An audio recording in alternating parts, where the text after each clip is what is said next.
Hello everyone, this is Kanishk Jain. Alpha plus classes में आपका हार्दिक स्वागत है। अगर आपने चैनल को सब्सक्राइब नहीं किया है तो चैनल को सब्सक्राइब करें और बेल आइकन को प्रेस करें ताकि आप हमारे लेटेस्ट वीडियो को देख सकें। स्टार्ट करते हैं हम एक्सरसाइज 7.3 क्वेश्चन नंबर 3। क्या कहा है इसमें? एक त्रिभुज की दो भुजाओं AB और BC तथा माध्यिका AM, एक त्रिभुज की दो भुजाएं AB और BC तथा माध्यिका AM क्रमशः दूसरे त्रिभुज की भुजाओं PQ, QR और तथा माध्यिका क्या PN के बराबर है। दर्शाना क्या है? त्रिभुज ABM सर्वांग सम त्रिभुज PQN और त्रिभुज ABC सर्वांग सम त्रिभुज PQR के। तो आप यहाँ पे देखिए इसमें, अब ये त्रिभुज ABC है और ये त्रिभुज PQR है। अब इन दोनों त्रिभुज में उन्होंने AB को किसके बराबर कहा था? AB जो है वो PQ के बराबर है और ये जो पूरी BC है, ये जो BC है भुजा, ये किसके बराबर है? ये जो भुजा BC है ये QR के बराबर है और ये जो AM है ये किसके बराबर है? PN के है। अब यहाँ पे AM और PN क्या है? यहाँ पे AM और PN माध्यिकाएं हैं। AM और PN माध्यिका। माध्यिका क्या होते हैं? त्रिभुज के शीर्ष से सम्मुख भुजा के मध्य बिंदु को मिलाने वाली रेखा जो होती है वो माध्यिका कहलाती है। ये त्रिभुज का शीर्ष है और यहाँ से मध्य ये भुजा BC का क्या है? मध्य बिंदु। सामने वाले भुजा का क्या हो? मध्य बिंदु को मिलाने वाली जो रेखा है वो क्या कहलाती है? माध्यिका कहलाती है। अब जैसे ये शीर्ष है और अगर यहाँ पे AC का मैं मध्य बिंदु ले लूँ, उसको मिला दूँ तो वो क्या कहलाएगी? माध्यिका कहलाएगी। तो ये क्या है? AM और PN माध्यिका हो गई। तो यहाँ से आपको पता लग गया कि M क्या है? BC का मध्य बिंदु हो गया और N क्या है? QR का मध्य बिंदु हो गया। अब हम क्या करेंगे? हमें इस वाले त्रिभुज और इस वाले त्रिभुज को सर्वांग सम सिद्ध करना है। तो हम देखिए AB तो PQ के बराबर हो जाएगी और AM PN के बराबर हो जाएगी। दो भुजा तो हो गई। अब तीसरी क्या होगा? तीसरा भी हम यहाँ पे क्या कर सकते हैं? हम यहाँ पे देखिए, क्योंकि हम जानते हैं BC जो है QR के बराबर है, BC QR के बराबर है, लेकिन ये पार्ट जो है उसका हाफ हो जाएगा, वो हम बताएंगे भी, क्योंकि M जो है भुजा BC का मध्य बिंदु है। इससे होगा क्या? इससे ये भुजा इस भुजा के बराबर हो जाएगी और S सर्वांग समता नियम से ये सर्वांग सम सिद्ध हो जाएंगे। तो सबसे पहले हम यहाँ पे लिख लेते हैं, दिया है एक त्रिभुज ABC की दो भुजाएं, मतलब हम यहाँ पे दिया में लिख लेते हैं त्रिभुज, एक त्रिभुज ABC की दो भुजाएं AB और BC तथा माध्यिका। इसको हम शॉर्ट में इस तरह से लिख लेते हैं कि एक त्रिभुज ABC की दो भुजाएं, मतलब या त्रिभुज ABC, इसमें लिख सकते हैं कि दिया है हमें कि ये जो AB है वो बराबर है PQ के, BC जो है बराबर है QR के और आपका AM जो है वो बराबर है AM जो है बराबर है PN के। यही तो दिया है इन्होंने, इसको शॉर्ट में लिख लिया हमने जो है। आप ऐसे लिख करके फिर उसके बाद ये इस तरह से लिख सकते थे, ठीक है। फिर उसके बाद हमने ये दिया है, अब सिद्ध क्या करना है? ये करना है, सिद्ध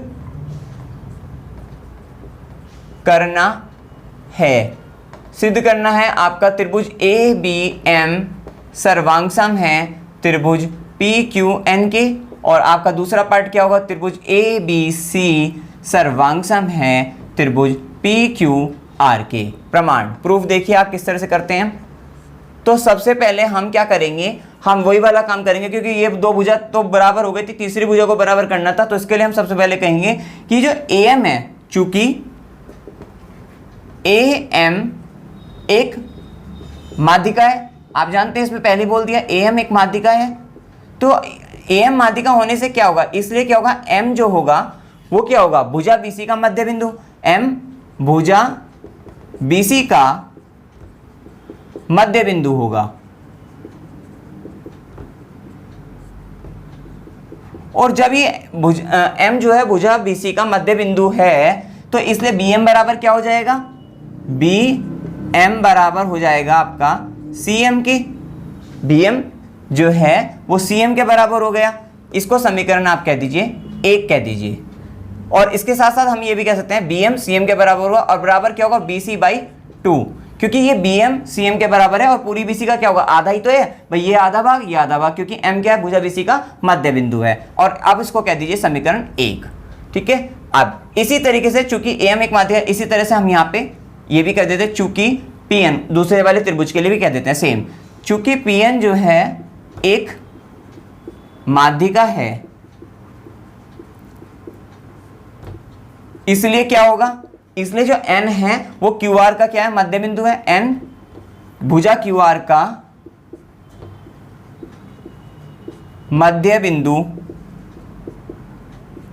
है, और इसलिए हम कह सकते हैं कि क्यू एन जो होगी वो बराबर होगी आर एन के और बराबर होगी क्यू आर बाई 2, समीकरण 2। क्लियर हो गई होगी, इतनी बात समझ में आ गई होगी आपको जो है।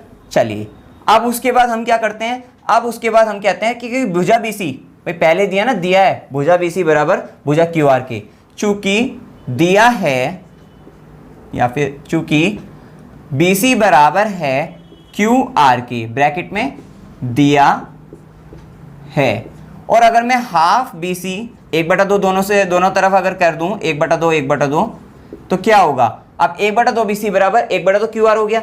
अब हमें 1/2 BC का 1/2 CM भी हो सकता है और BM भी हो सकता है। अब हमें कौन सा लेना है पार्ट, हमें वही पार्ट लेना है जो हमारे इन दोनों पार्ट को प्रूफ करने में काम आएगा, सिद्ध करने में काम आएगा। हम जानते हैं हमें पार्ट काम आएगा ये वाला, क्योंकि हमारा जो है त्रिभुज ABM है, तो ABM में BM आता है, तो हमें BM बराबर किसके कर देंगे, QN के, मतलब 1/2 जो BC होगा वो किसके बराबर होगा, BM के, और ऐसे ही 1/2 QR, 1/2 QR या तो QN के होता है RN के होता है, हम किसके करेंगे, QN के। तो यहां से ही आ गया, इसको आप समीकरण 1, 2, समीकरण 3 कह दीजिए। आगे जब हम इसको सर्वांग सम सिद्ध करेंगे दोनों त्रिभुजों को तब काम आ जाएगा। क्लियर है। अच्छा, अब हम पहला पार्ट लेकर चलते हैं, त्रिभुज ABM को सर्वांग सम सिद्ध करना है त्रिभुज PQN के। तो हम जब जोन सा मतलब जोन से त्रिभुज आपको सर्वांग सम सिद्ध करने होते हैं उन्हें लेकर चलेंगे। तो त्रिभुज ABM व त्रिभुज PQN में, अब इन दोनों त्रिभुजों की अगर हम बात करें तो AB बराबर किसके है, PQ के, AB बराबर है PQ के, क्या है, दिया है। उसके बाद हम बात करते हैं AB तो PQ के बराबर हो गई, AB PQ के बराबर होगी, AM किसके बराबर है, PN के, AM बराबर है PN के, ये भी दिया हुआ है। उसके बाद जो तीसरा होगा BM बराबर QN के, BM बराबर QN के, और ये कहां से आ गया, समीकरण 3 से, समीकरण 3 से। तो अब आपको पता लग गया होगा ना BM बराबर QN हमने क्यों किया, ये हमने इस कारण से किया था। ठीक है, अब यहां से हम कह सकते हैं कि त्रिभुज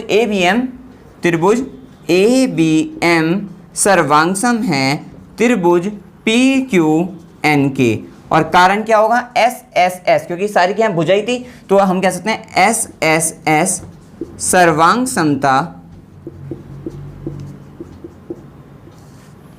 समता नियम से।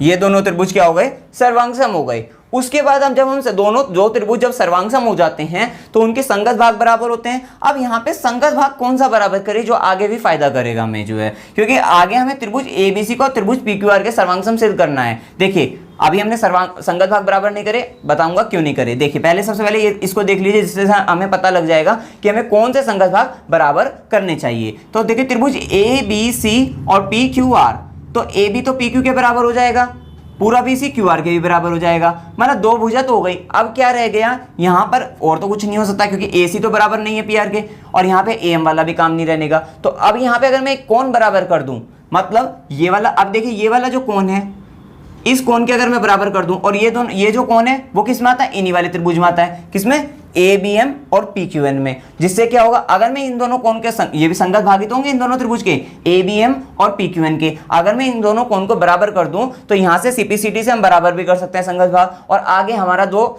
त्रिभुज ये वाले हैं ये सर्वांग सम भी सिद्ध हो जाएंगे इससे। तो हम कह देंगे यहाँ पे कोण ABM बराबर है कोण PQN के, और ब्रैकेट में कर देंगे CPCT से। CPCT आप जानते ही हैं, corresponding part of the congruent triangle. तो यहां तक हो गया, ये तीसरी समीकरण मानी थी इसको। अब इसको समीकरण 4 कह देंगे, समीकरण 4। अब यहां तक फर्स्ट पार्ट हो गया। अब सेकंड पार्ट देखिए। अब आप सेकंड पार्ट में कहा था त्रिभुज ABC और PQR को सर्वांग सम सिद्ध करना है, तो इनको लेंगे त्रिभुज ABC व त्रिभुज PQR में। अब देखिए ABC और PQR, तो हम जानते हैं AB बराबर किसके है, PQ के, ब्रैकेट में दिया है। कारण आपको हमेशा लिखना है। अब भुजा तो हो गई, अब भुजा कौन भुजा लिखना है तो पहले कौन को लिखेंगे और कौन कौन सा लिखेंगे, क्योंकि ये कौन किसके बराबर है, इसमें ये कौन इस वाले कौन के बराबर है। ये देखिए ABC में और PQR में, तो यहाँ कौन कौन सा है, कौन ABM। तो कौन यहाँ पे हम क्या करेंगे, ABM ना कह के, देखिए ABM तो इस वाले त्रिभुज के लिए हो गया, कौन तो यही है। अब ABC कहेंगे तो वो भी तो यही कौन है, तो हम कहते हैं कौन ABC बराबर होगा कौन PQN ना कह के PQR कहेंगे, कौन PQR के। और कहाँ से हुआ, समीकरण 4 से, समीकरण 4 से। अब उसके बाद क्या करेंगे, भुजा भी हो गई, कौन भी हो गया। अब एक भुजा कौन सी रह गई, BC, क्योंकि ABC की बात हो रही ना, तो BC बराबर भुजा BC बराबर QR के, और ये भी क्या है दिया है। और अब हम यहां से कह सकते हैं भुजा कौन भुजा से कि ये दोनों त्रिभुज क्या है, सर्वांगसम है। तो त्रिभुज ABC सर्वांगसम है त्रिभुज PQR के, और यहाँ पे SAS सर्वांग समता नियम से, सर्वांग समता